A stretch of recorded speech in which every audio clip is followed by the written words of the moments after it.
this accommodating resistance machine, we can control the speed throughout the range of motion.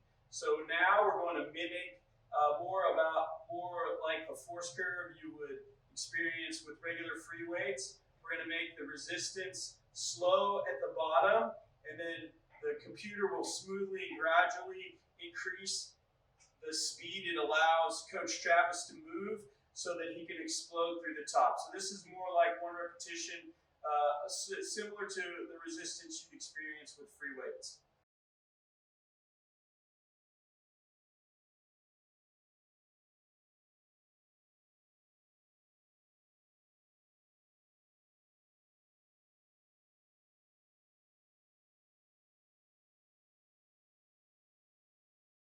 Go, buddy! There we go. Please get into a comfortable starting position. Again, exercise. Exercise complete. So here's his force curve.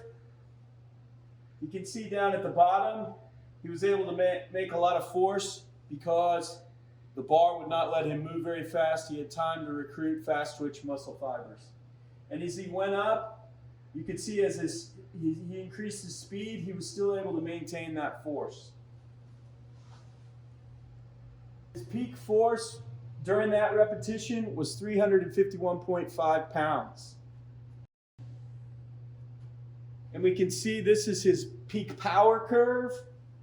So even though he was making a lot of force down here at the bottom, the machine allowed him to make, or he generated the peak power at the top. Because he was able to go, the machine allowed him to go faster. The athlete's peak power was 1,226 foot-pounds per second. This is the velocity curve. At first, he exploded up and was going faster than 15 degrees per second, and the machine adjusted to slow him down, and that allowed him to make a lot of force there. And then the machine gradually allowed him to go faster and faster. We had it set to 60 degrees per second. Let's see if he made it to 60 degrees per second. You can see his peak speed on the way up was 45.2. So by slowing him down at the beginning, he was not able to reach 60 degrees per second at the top. So as you can see, we get a lot of data with the machines. And now we're going to program the machine to work in reverse. We're going to program it to allow him to go fast at the bottom and then slow him down at the top. This is the opposite of what the resistance would look like with a free weight.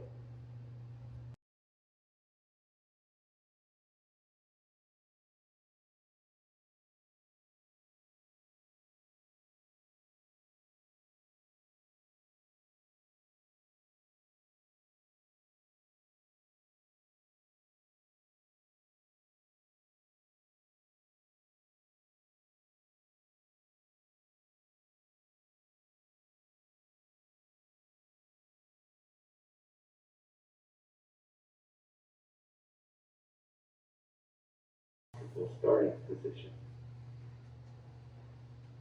Again, exercise.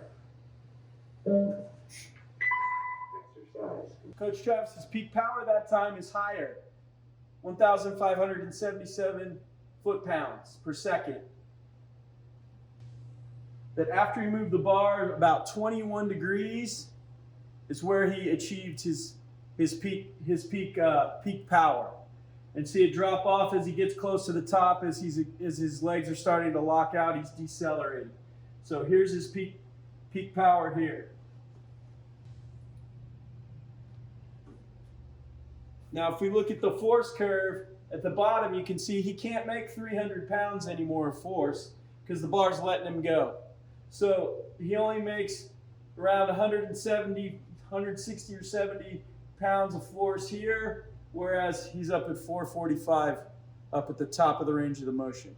Now for our sport, tennis, this is key because most tennis strokes, the knee extension occurs at closer to this range of motion. This time his peak velocity was different. He reached 76 degrees per second when we let him go from the beginning, he was able to build up more speed.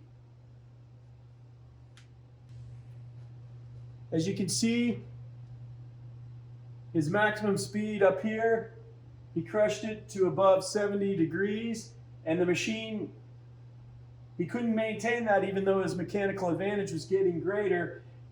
The machine slowed him down and trained him to recruit more fast twitch muscle fibers right here and allowed him to make more force at the top of the range of motion. So right here you can see that not only did we use accommodating resistance, we were able to program the resistance any way we want to give the athlete the effect that we want. Do we want explosiveness at the bottom of the range, at the top of the range, in the middle of the range?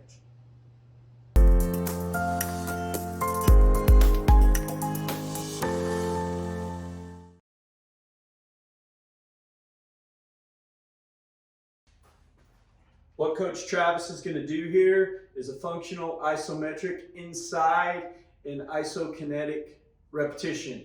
So he's going to do a high speed rep at 70 degrees per second. That is the bar moving 70 degrees per second. But he's going to slam into a functional isometric right at a specific point in the range of motion that tennis players are weak, and our 3D data shows that pro players are better at this angle of motion. So we're trying to get our athletes stronger at this exact point. So this is a functional isometric mixed with isokinetic.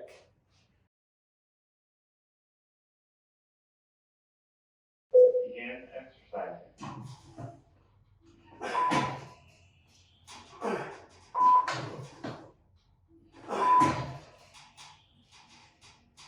So you can see he had to work on the way down.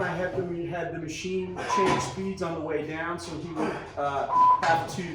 the bar would go slower, and he was working more on strength. He was able to contract more muscle fibers by going more slowly. On the way up, we were going for speed and the functional isometric at a specific point in the range of motion.